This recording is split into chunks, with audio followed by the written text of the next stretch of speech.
तर थेट जाऊया बारामतीकडे। योगेश, लोकसभेला जसं बारामतीकडे लक्ष लागलेलं होतं सगळ्या देशाचं, तसं आता सुद्धा विधानसभेच्या या वेळेला सुद्धा बारामतीकडे विशेष लक्ष। निश्चितच श्रुती, ज्या पद्धतीने लोकसभेला या बारामतीकडे राज्याचं लक्ष लागून होतं, देशाचं लक्ष लागून होतं, त्याच पद्धतीने या विधानसभा निवडणुकीत सुद्धा या बारामतीकडे लक्ष लागून आहे। त्याचं कारणही तसंच आहे, अर्थात पवार विरुद्ध पवार अशी थेट लढत या बारामतीमध्ये आहे। काका पुतण्यांची लढत आहे। युगेंद्र पवार आणि अजित पवार यांच्यामध्ये ही थेट लढत आहे आणि थोड्याच वेळात मतमोजणीला सुरुवात होणार आहे। आपण पाहू शकतो या ठिकाणी मतदार जे प्रतिनिधी आहेत त्यांना आतमध्ये सोडलं जात आहे, प्रत्येकाची तपासणी केली जाते, प्रत्येकाचं ओळखपत्र या ठिकाणी तपासलं जात आहे।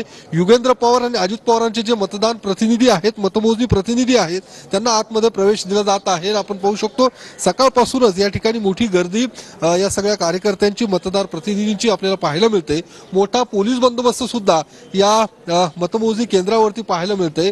वखार महामंडळ ज्या ठिकाणी आहे त्या ठिकाणी हे मतमोजणी पार पडणार आहे आणि या लढतीकडे राज्याचं लक्ष आहे।